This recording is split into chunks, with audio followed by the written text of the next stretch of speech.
Good morning students. Welcome back to another video of estimation, costing and contraction. આપણો subject છે diploma mechanical એન્જિનિયરિંગના 5th સેમેસ્ટરમાં estimation, costing and contraction. આપણો જે subject છે chapter number 5 આપણે સ્ટાર્ટ કર્યું હતું અને આપણે બધી થિયરી જોઈ ગયા હતા કે કેવી રીતે ટાઈમ કેલ્ક્યુલેશન થઈ શકે છે, કેવી રીતે આપણે મટીરિયલ કોસ્ટ કે પછી weight of material find out કરી શકીએ છીએ, કયા કયા બેઝિક ફોર્મ્યુલા આવે છે અલગ અલગ સ્ટાન્ડર્ડ ફિગર્સ માટે કા શેપ માટે. બરાબર. પછી આપણે જોઈ ગયા હતા કે કઈ પ્રોસિજર છે આપણા cost estimation for machine part માટેની. હવે આપણે જોવાના છે એક્ઝામ્પલ્સ આ ચેપ્ટરમાં જેમાં આપણે ટાઈમ કેલ્ક્યુલેશન કરવાનું છે કોઈ બી એક ઓપરેશન માટેનું.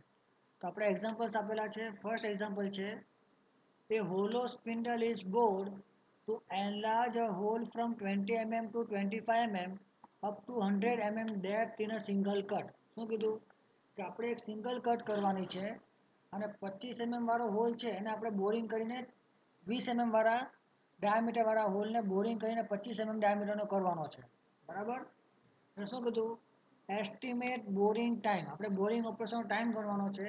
જો કટિંગ સ્પીડ આપેલી છે 22 મીટર પર મિનિટ અને ફીડ આપેલી છે 0.02 સેન્ટીમીટર પર રેવોલ્યુશન. બરાબર. તો આપણે આટલા ડેટા આપણને આપેલા છે. તો પહેલાં આપણે જો ડેટા કન્વર્ટ કરી નાખીએ તો ડી છે 25 mm મતલબ કે 2.5 સેન્ટીમીટર ને લેન્થ આપેલી છે 100 mm મતલબ કે 10 સેન્ટીમીટર. સ્પીડ આપી છે 22 મીટર પર મિનિટ ને ફીડ આપેલી છે 0.02 સેન્ટીમીટર પર રેવોલ્યુશન. તો આપણને સ્પીડ આપી છે, ડાયામીટર આપ્યો છે, તો આપણને એન મળી જશે આરપીએમ. તો આરપીએમની ફોર્મ્યુલા શું આવવાની 100 s અપોનમાં પાઈ ડી. બરાબર. તો 100 ઇન્ટુ 22 અપોનમાં પાઈ ઇન્ટુ 2.5 આપણને આરપીએમ મળશે 280.25 આરપીએમ. બરાબર. હવે આપણે ફાઇન્ડ આઉટ કરીએ બોરિંગ ટાઈમ. તો બોરિંગ ટાઈમની ફોર્મ્યુલા શું આવે એલ અપોનમાં એફ ઇન્ટુ એન. જ્યારે એલ એટલે લેન્થ છે, એફ એટલે ફીડ અને એન એટલે આરપીએમ. તો 20 ડિવાઇડેડ બાય 0.02 ઇન્ટુ 280.25 કેટલું મળશે આપણને બોરિંગ ટાઈમ 1.784 મિનિટ. જે આપણો એન્સર છે. તો આપણને બોરિંગ ટાઈમ મળી ગયો. બોરિંગ ટાઈમ મળી ગયેલો છે ને ઉપર એક્ઝામ્પલ્સમાં આપણે જોઈએ કે વેટ ઓફ મટીરિયલ કેવી રીતે ફાઇન્ડ આઉટ થાય. હવે બોરિંગ ટાઈમ મળ્યો એના પરથી આપણે શું કરીએ લેબર કોસ્ટ ફાઇન્ડ આઉટ કરી શકીએ આપણે લેબર ચાર્જીસ સાથે મલ્ટીપ્લાય કરીને. બરાબર. સમજ પડી. પછી છે નેક્સ્ટ એક્ઝામ્પલ નંબર 2. શું કીધું એક્ઝામ્પલ નંબર 2માં કે એક સર્ક્યુલર એલ્યુમિનિયમ રોડ છે જેનો ડાયામીટર આપણે 50 mm થી 40 mm રેડ્યુસ કરવાનો છે 80 mm લંબાઈ સુધીનો. એમાં આપણે 2 કટ યુઝ કરવાની છે. મતલબ કે મારે 2 વખત કટ કરવાનું છે 80 mm લાંબો એલ્યુમિનિયમ રોડ અને ડાયામીટર છે તે 50 mm થી લઈને 40 mm નો કરવાનો છે.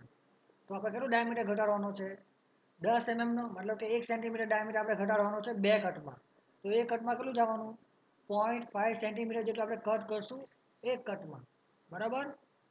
પછી assuming cutting speed as 20 metre per minute and feed as 0.01 mm per revolution estimate the time required for turning. હવે આપણે ટર્નિંગનો ટાઈમ રિક્વાયર કરવાનો છે. હવે આપણે 2 કટ કરવાની છે. તો ફર્સ્ટ કટ માટે આપણે ટાઈમ અલગથી ગણશું એને કહીશું T1 ને સેકન્ડ કટ માટે આપણે ટાઈમ કેલ્ક્યુલેટ કરશું એને કહીશું T2 ને ટોટલ ટાઈમ આપણને મળશે T1 પ્લસ T2 જેટલો. બરાબર. તો ચલો એક્ઝામ્પલ સ્ટાર્ટ કરીએ. તો પહેલાં શું કરીએ આપણે as the turning of the given aluminium rod is to be done in 2 cut. તો આપણે કન્સિડર કરીએ ફર્સ્ટ કટ. તો ફર્સ્ટ કટ માટે મળશે આપણને N1 ની વેલ્યુ N1 બરાબર 100 s અપોનમાં પાઈ D1. એટલે કે પાઈ જે D1 છે એ કયું આવશે આપણું ઇનિશિયલ ડાયામીટર એટલે કે 50 mm. બરાબર. તો 5 સેન્ટીમીટર થઈ ગયું. તો એના માટે આપણને આરપીએમ મળશે 127.39 આરપીએમ. બરાબર. હવે આરપીએમ મળી ગયા તો આપણને T1 મળી જશે એલ અપોનમાં એફ ઇન્ટુ એન. તો એલ કેટલું છે 8 સેન્ટીમીટર ડિવાઇડેડ બાય 0.01 ઇન્ટુ 127.39. આપણને T1 ટાઈમ મળશે ફર્સ્ટ કટ માટે 6.28 મિનિટ. બરાબર. ફર્સ્ટ કટ માટે.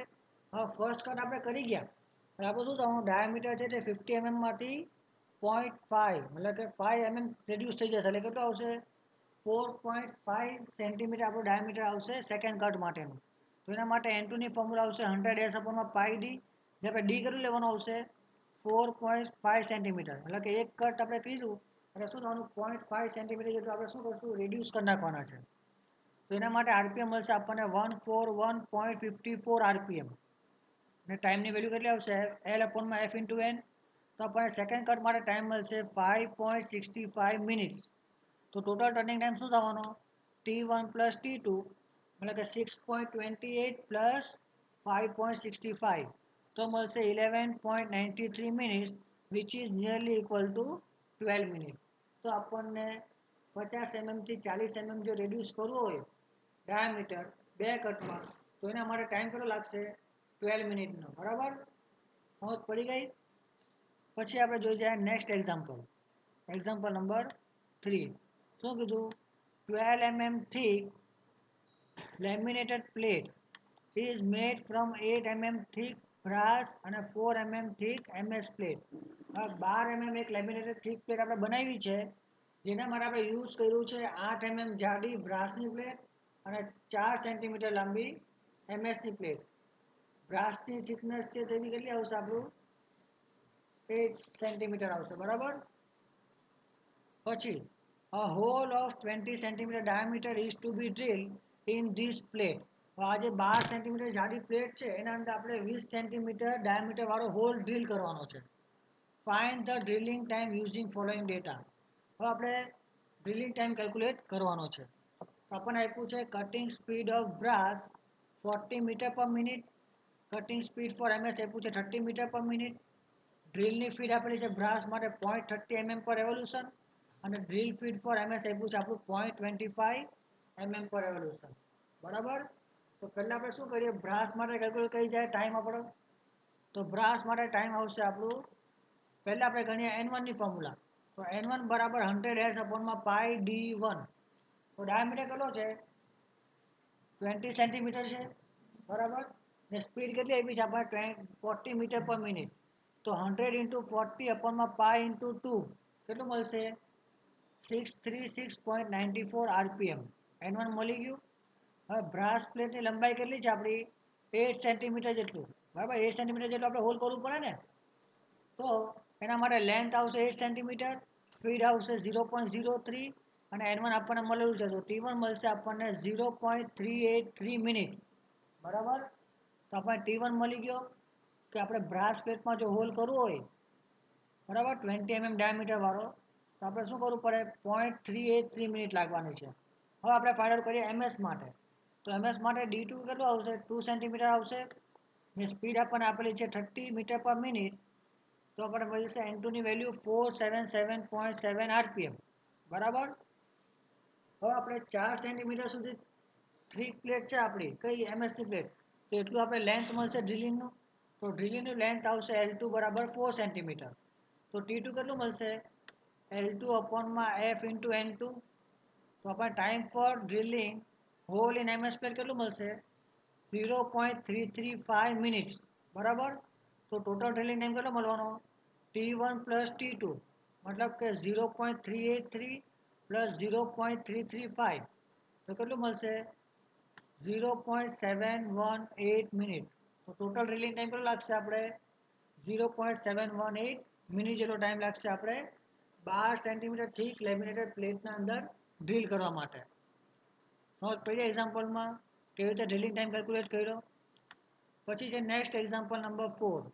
શું કીધું એક્ઝામ્પલ નંબર 4માં કે determine time required for preparing MS bolt M20 × 3 mm by single point cutting tool with a cutting speed of 8 meter per minute and length of thread portion is 40 mm.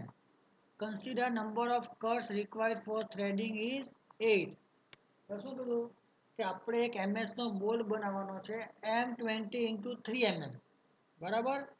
એમાં આપણે single point cutting tool use કરવાનો છે જેમાં cutting speed આપી છે 8 metre પર મિનિટની ને થ્રેડ પોર્શનની લંબાઈ કેટલી છે 40 mmની. બરાબર. ને આપણે નંબર ઓફ કટ કેટલી લેવાની છે થ્રેડિંગ માટે 8. તો હવે પહેલાં આપણે જોઈએ કે M20/3 બોલ્ટ એનો મતલબ શું થાય મતલબ કે 20 mm ડાયામીટર વાળો બોલ્ટ છે જેમાં પીચ આપેલી છે 3 mmની. બરાબર. M20 એટલે શું થવાનું ડાયામીટર 20 ને ઇન્ટુ 3 એટલે કે પીચ કેટલી આપી છે 3 mm. તો સેન્ટીમીટરમાં કન્વર્ટ કરીએ તો ડાયામીટર આપણને મળશે 2 સેન્ટીમીટર અને પીચ મળશે 0.3 સેન્ટીમીટર. એટલે કે ફીડ ઇન થ્રેડિંગ.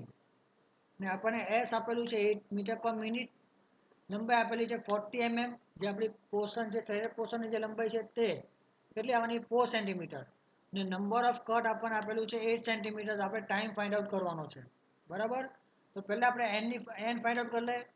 તો 100 એસ અપોનમાં pi into D.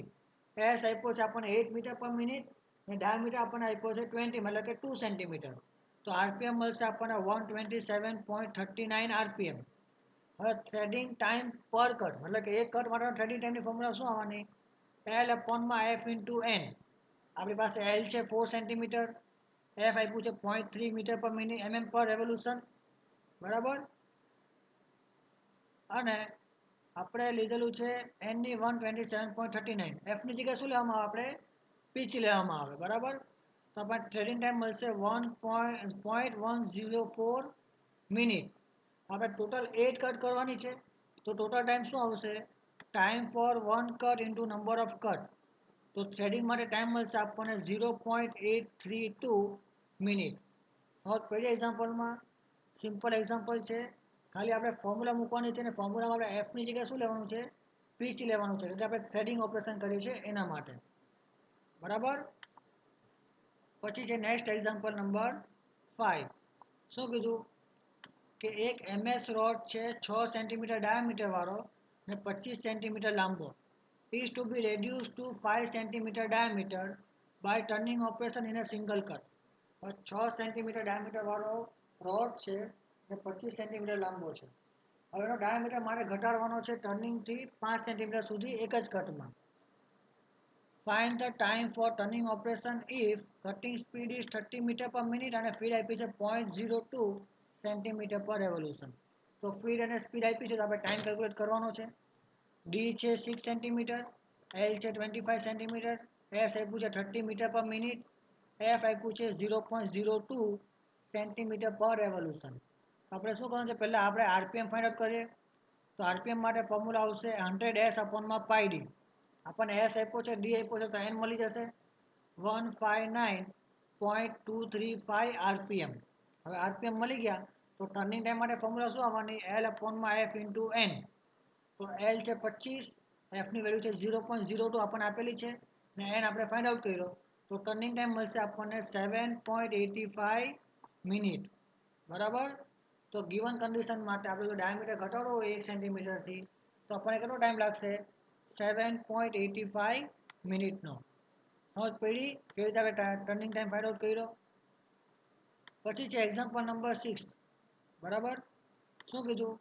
Estimate the time required to drill 4 holes of 1 centimeter diameter in a plate.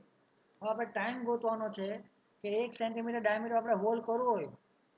બરાબર. કોઈ એક પ્લેટમાં જેમાં 4 હોલ કરવાના છે. Hole depth is 2 centimetre. હવે હોલની લંબાઈ કેટલી છે? 2 સેન્ટીમીટરની. કટિંગ સ્પીડ આપ્યું છે 15 મીટર પર મિનિટ અને ફીડ આપી છે 0.01 સેન્ટીમીટર પર રેવોલ્યુશન. તો નંબર ઓફ હોલ્સ કેટલા આપ્યા છે? 4. ડાયામીટર હોલનો કેટલો છે? 1 સેન્ટીમીટર છે. હોલની લંબાઈ કેટલી છે? 2 સેન્ટીમીટર. સ્પીડ આપ્યું છે 15 મીટર પર મિનિટ અને ફીડ આપી છે 0.01 સેન્ટીમીટર પર રેવોલ્યુશન. આપણે ફાઇન્ડ આઉટ કરવાનું છે ટાઈમ. તો પહેલાં આપણે આપણી આરપીએમ ફાઇન્ડ કરીએ. તો આરપીએમની ફોર્મ્યુલા શું આવે? 100 એસ અપોનમાં પાઈ ડી. એસ આપ્યું છે 15 મીટર પર મિનિટ ને ડાયામીટર આપણને આપ્યું છે 1 સેન્ટીમીટર. બરાબર. તો 100 ઇન્ટુ 15 બાય પાઈ ઇન્ટુ 1 કેટલો આવશે? 477.7 આરપીએમ. આપણને આરપીએમ મળી ગયા. હવે આપણે ફાઇન્ડ કરીએ ડ્રિલિંગ ટાઈમ. તો પહેલાં આપણે ડ્રિલિંગ ટાઈમ કરીએ એક હોલ માટેનો. તો time to drill 1 hole T equal to શું આવવાનું? એલ અપોનમાં એફ ઇન્ટુ એન. તો એલ આપણું આપ્યું છે 2 સેન્ટીમીટર, એફ છે 0.01 સેન્ટીમીટર પર રેવોલ્યુશન ને આરપીએમ મળ્યા આપણને 477.7. તો આપણને મળશે drilling time for 1 hole 0.4186 minute. તો આપણને શું મળ્યું? એક હોલ માટેનો ટાઈમ મળ્યો 0.4186. હવે આપણે આવા 4 હોલ કરવાના છે. તો ડ્રિલિંગ ટાઈમ ફોર સચ 4 હોલ્સ. તો 4 હોલ્સ કરવા હોય તો એના માટે ડ્રિલિંગ ટાઈમ કેટલો લાગવાનો?